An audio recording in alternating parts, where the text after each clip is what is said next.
చేసుకుందాం. యేసయ్యా మీకు వందనములు, స్తోత్రములు మహాప్రభు.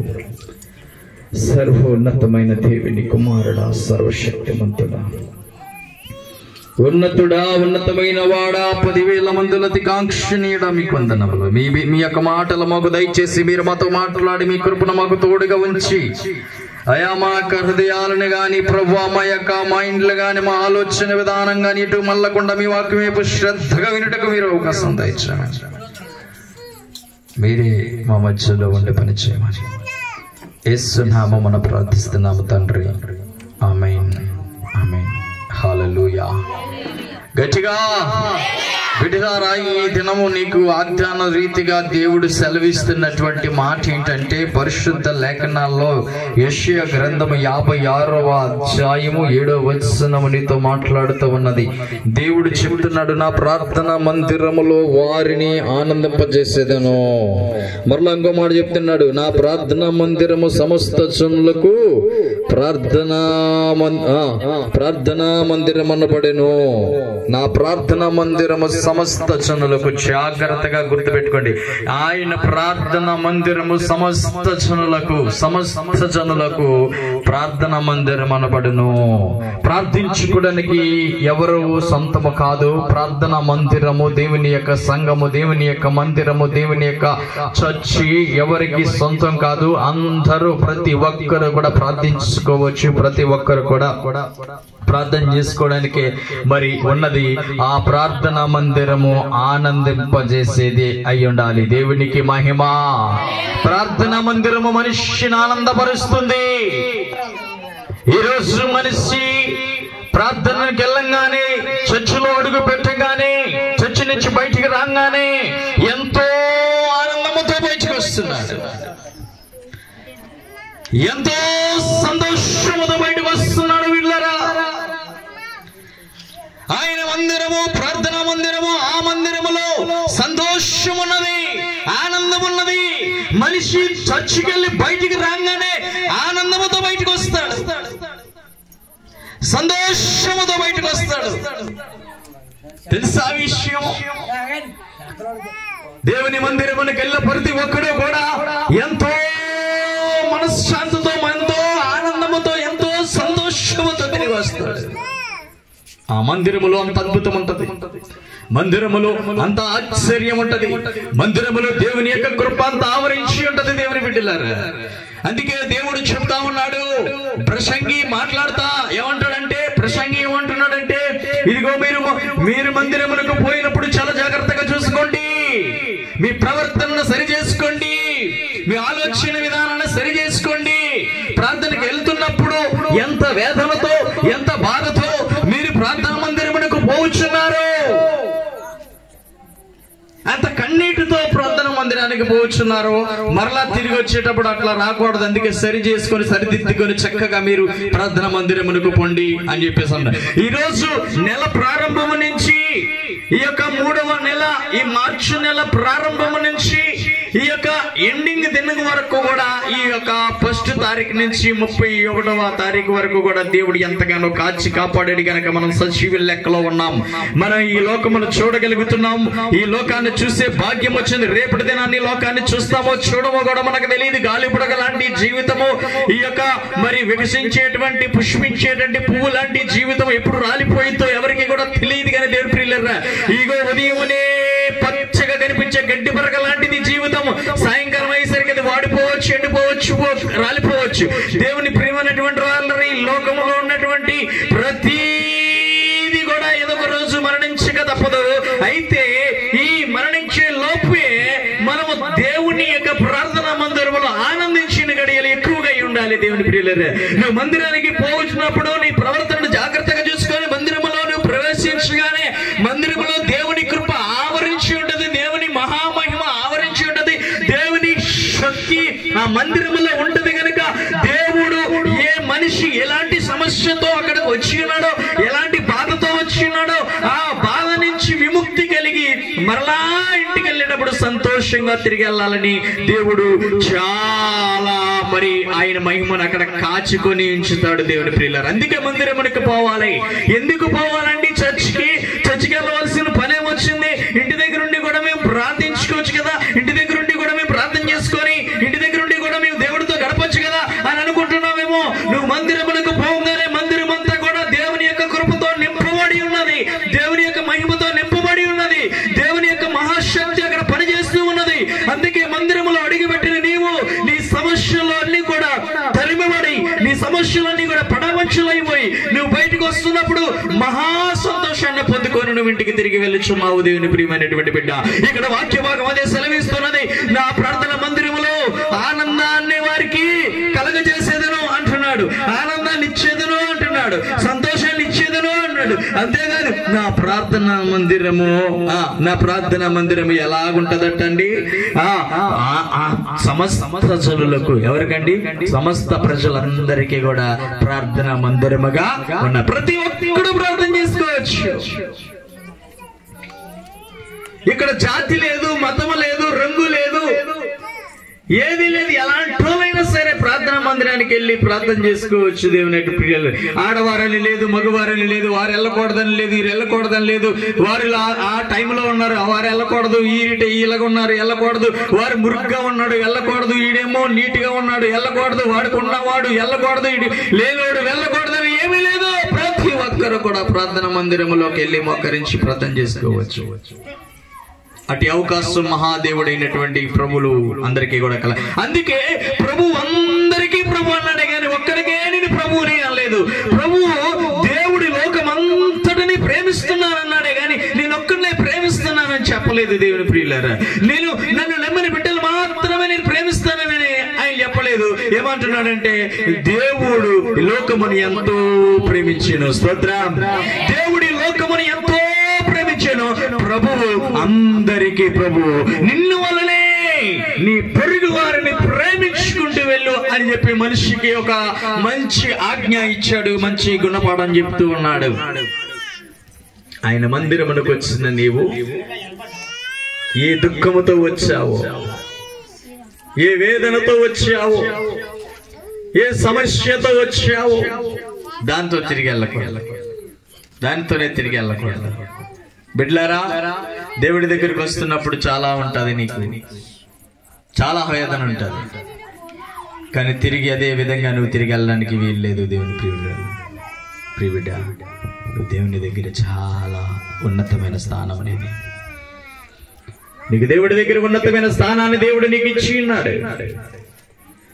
దేవుడు నీకు ఈ స్థానాన్ని కాదు, ఉన్నతమైన స్థాయిని నీకు ఇచ్చి ఉన్నాడు. ఆయన రమ్మును అనుకునేటువంటి స్థితి నీకు కలగజేస్తూ ఉన్నాడు. దేవుని మహిమ కలుగును గాక. బిడ్డ, అందుకే ఆయన మందిరమునికి వెళ్ళిన నిన్ను ఏం చేయాలనుకుంటున్నాడో తెలిసే దేవుడు ఏం చేయాలనుకుంటున్నాడు అండి? ఆనందింప చేయాలనుకుంటున్నాడు. స్తోత్రం. గట్టిగా చాలు బిడ్డ. ఏసై దగ్గరికి వచ్చిన నీవు, ఏసై దగ్గరికి వెళ్ళిన నీవు, ఏసైతో జీవిస్తున్నా నీవు ఆనందంలో ఉండాలి. హల్లెలూయా. ఎందుకంటే నవ్వుతూ ఉంటారు అంటే, ఎందుకు మీరు నవ్వుతూ ఉంటారు? ఎల్లప్పుడూ నవ్వుతూ ఉంటారు. ఎంత కష్టం వచ్చినా, ఎంత నష్టం వచ్చినా, ఎంత బాధ ఉన్నా, ఎంత వేదన ఉన్నా ఎందుకు నవ్వుతూ ఉంటారంటే, నా దేవుడు మందిరములో నన్ను ఆనందింపజేశాడు, అందుకే నవ్వుతూ ఉంటాను. హల్లెలూయా. ఎక్కువ నవ్వకమ్మా, ఎక్కువ నవ్వక ఎక్కువ కష్టాలు వస్తాయి అంటారు, అదంతా అబద్ధం. ఎంత నవ్వుతే అంత సంతోషం. ఎంత నవ్వుతూ గడిపితే, ఎంత ఆనందంలో మునిగిపోతే, ఎంత మహాకృపలో మునిగితే, దేవుని యొక్క శక్తి ప్రభావాలు మీ మీద అంతలాగా పనిచేస్తూ ఉంటాయి. హల్లెలూయా. యేసయ్య దగ్గరికి వస్తున్నావు, నీవు ఇంకా దుఃఖంతో జీవిస్తున్నావా? ఇంకా వేదంతో జీవిస్తున్నావా? అయితే మందిరములో నీకు అద్భుతం జరగట్లా. మందిరానికి వస్తున్నటువంటి నీవు ఏది మార్చుకోవట్లేదు, ఏది మార్చుకోవట్లేదు ప్రియులారా. వస్తున్నావు, పోతున్నావు అంతే. మందిరములో మహాకృప ఆవరించబడి ఉన్నది, మందిరములో మహాశక్తి ఆవరించబడి ఉన్నది. ఆయన మహాశక్తిని నువ్వు పొందుకొని తిరిగి వెళ్ళు. అప్పుడు చూస్తావు దేవుని యొక్క మహిమను. హల్లెలూయా. మహిమను చూడాలి అని మహిమ నా పైన రావాలి, నీ కృప నా పైన రావాలి. మందిరములో చేయాలి. ఒక ఏసీ రూమ్ లోకి వెళ్తే ఆ ఏసీ నీకు ఒకేసారి నువ్వు ఎండలో నుంచి వెళ్ళంగానే ఏసీ ఎట్లా తగిలిద్దో, మందిరములో అడుగు పెట్టంగానే, మందిరములో నీ ఫస్ట్ పాదం పెట్టంగానే నీ కాళ్ళకి తగలాలి ఒక రకమైనటువంటి మహిమ. ఓ నీ కాళ్ళకి తగలాలి కృప. నువ్వు లోపలికి వెళ్ళగానే నిన్ను మొత్తం కూడా పొగవాలి, ఆవరించాలి ఆయన కృప. ఆయన కృప నిన్ను ఆవరించాలి, ఆయన శక్తి నిన్ను ఆవరించాలి, ఆయన ప్రభావం నిన్ను ఆవరించాలి, ఆయన మహాకృప నిన్ను ఆవరించాలి.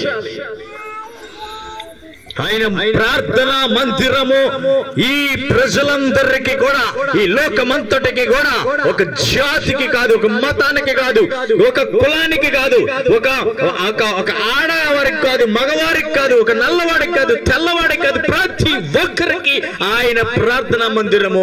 అందరికీ ప్రార్థన మందిరమే. అందరూ ప్రార్థించుకోవచ్చు, ప్రతి ఒక్కరూ ప్రార్థన చేసుకోవచ్చు, ప్రతి ఒక్కరూ అందరూ కలిసి ప్రార్థన చేసుకోవచ్చు. దేవుని ప్రియులారా, నా ప్రార్థన మందిరములో వారిని ఆనందింపజేసేదను, స్తోత్రం, ఆనందింపజేసేదను అన్నాడు. అందుకే రావాలి దేవుడి దగ్గరికి, అందుకే యేసయ్య మందిరములోకి వెళ్ళాలి.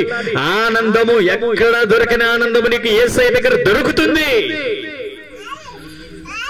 నువ్వు ఆనందం కావాలని, సంతోషం కావాలని ఏ షాప్ లోకి పెరిగెట్టినా, పెద్ద పెద్ద మరి కంపెనీల దగ్గరికి పెరిగెట్టినా, ఎక్కడికి వెళ్ళినా నీకు ఆ ఆనందము దొరకదు. గాని దేవుని ప్రార్థన మందిరములో ఆ ఆనందము నీకు దొరుకుతుంది. దేవుని ప్రియమైనటువంటి వారలారా, ఆయన మహాకృపని మీద ఉండెను గాక, ఆయన మహాశక్తి మీద ఉండెను గాక, ఆయన మహాకృపను నువ్వు ఎల్లప్పుడూ పొందుకొని జీవించేదవు గాక. హల్లెలూయా, హల్లెలూయా. ఎంతక మంచి సంతోషం ఏం కావాలండి మనిషికి? కోట్లు ఇచ్చుకోలేము, లక్షలు ఇచ్చుకోలేము, బంగారం ఇచ్చుకోలేము, వజ్ర వైడూర్యాలు ఇచ్చుకోలేము. ఈ ఆనందము దేవుని మందిరములో మాత్రమే దొరుకుతూ ఉన్నది. దేవుని మహిమ కలుగును గాక. హల్లెలూయా. నువ్వు ఏమిచ్చినా దేవుడి దగ్గర దొరికే ఆనందం ఎక్కడా దొరకదు. దేవుని ప్రియమైనటువంటి వారు, ఆ మాదిరి దూరంలో నిలిచుకొని నన్ను ఎవరు ఆనందింప చేయలేదు అంటే, ఎవరు ఆనందింప చేయరు, నిన్ను అందరూ బాధ పెట్టే వాళ్ళే ఉంటారు నీ చుట్టూ. ఒకసారి మందిరంలోకి వచ్చి మోకరించు. 24 hours by 7 ఈ యొక్క ప్రార్థన మందిరము తలుపులు తెరిచే ఉంటాయి. నువ్వు వచ్చి ఎప్పుడైనా ప్రార్థన చేసుకోవచ్చు. హల్లెలూయా. ప్రార్థన మందిరములో దేవుని శక్తి, మహాశక్తి ఉంటుంది. ఆ శక్తి నిన్ను ఆవరిస్తా ఉంటది. దేవుడు నిన్ను తాకంగానే, దేవుని శక్తి నిన్ను తాకంగానే, దేవుని మహిమ నిన్ను తాకంగానే, నువ్వు దేవుని మందిరములో పొందుకున్నటువంటి ఆత్మ ఇంతంత ఆత్మ కాదు, దేవుని మందిరములో పొందుకున్న వెలుగు ఇంతంత వెలుగు కాదు, దేవుని మందిరములో పొందుకున్న తేజస్సు ఇంతంత తేజస్సు కాదు. దేవుని ప్రియులారా, లెమ్ము తేజరెల్లెము, ఇదిగో నీకు వెలుగు వచ్చుచున్నది అని చెప్పి యెషయా గ్రంథకర్త 60వ అధ్యాయములో చెప్పి ఉన్నాడు. 1వ వచనంలో. దేవునికి స్తోత్రం. 60వ అధ్యాయం అదే యెషయా గ్రంథంలో 60వ అధ్యాయము 1వ వచనము చెబుతున్నది, నీకు వెలుగు వచ్చి ఉన్నది, లెమ్ము తేజరెల్లెము, దేవుని మహిమ నీ మీద గట్టిగా ఉదయించెను. హల్లెలూయా, హల్లెలూయా. దేవుని మహిమ నీ మీద ఉదయించెను, ఇదిగో వెలుగు నీకు వచ్చి ఉన్నది, నీ మీద తేజో మహిమ వచ్చి ఉన్నది, తేజో మహిమ వచ్చి ఉన్నది. దేవుని ప్రియ బిడ్డలారా, ఎంతో దూరములో నిల్చుని ఆ మందిరములకు వెళ్తేనే గాని నిజంగా మహిమ రాదా అని అనుకుంటే రాదు. దేవుని మందిరములో నువ్వు వచ్చిన ఎడల, నువ్వెవరైనా కావచ్చు, నువ్వు దేవుని నమ్ముకున్నా కావచ్చు, నమ్ముకోపోయినా కావచ్చు, నువ్వు ఏ జాతీయుడు అయినా కావచ్చు, ఏ మతస్థుడు అయినా కావచ్చు, ఏ కులస్థుడు అయినా కావచ్చు, ఎవరైనా కావచ్చు, ఈయన ఒక మతానికి, ఒక కులానికి, ఒక జాతికి దేవుడు కాదు, లోకమంతటికి దేవుడు. స్తోత్రం. హల్లెలూయా, హల్లెలూయా. ఎవరికి సొత్తు కాదు, ఈయన ఎవరికి సొంతం కాదు, ఎవరింట్లో బంధించుకోవడానికి అవకాశం లేదు. యేసయ్య లోకమంతటికి దేవుడు, ప్రభు అందరికీ ప్రభు. దేవుని మహిమ కలుగును గాక. నువ్వు రావచ్చు, మందిరంలో ప్రార్థించుకోవచ్చు, మందిరంలో ఆయన మహిమను పొందుకోవచ్చు. గొప్ప వెలుగు నీ మీదకి వస్తుంది, తేజో మహిమ నీ మీదకి వస్తుంది. దేవుడు ఆయన తేజో మహిమను నీ మీద ఒలింపు చేస్తూ ఉన్నాడు. తేజో మహిమను, గొప్ప వెలుగు. హల్లెలూయా. ఏ వెలుగండి? గొప్ప వెలుగు. ఎప్పుడూ చూసుండవు ఆ వెలుగుని, ఆ కాంతిని చూసే శక్తి నీకు లేదు. ఏమి లేదండి? ఆ కాంతిని చూసే శక్తి నీకు లేదు, కానీ ఆయన నీకు ఇస్తాడు. హల్లెలూయా, హల్లెలూయా. దేవుని మహా వెలుగు నీ మీదకి రాబోతుంది. నమ్ముతున్నావా? నమ్మితే గట్టిగా చప్పట్లు కొట్టి దేవుని మహాశక్తి నీ మీద రాబోతుంది. మహా వెలుగు రాబోతుంది. తేజో మహిమ, ఓ రవికిరణం నీ మీదకి రాబోతుంది. ఆ రవికిరణాన్ని నువ్వు పొందుకోబోతున్నావు. కిరణాల వలె ఒక కాంతి నిన్ను వెలిగింపజేస్తుంది. ప్రియబిడ్డ, నువ్వు నమ్మితే కళ్ళు మూసుకో, ప్రార్థన చేసుకుందాం. మహాపరిశుద్ధుడా.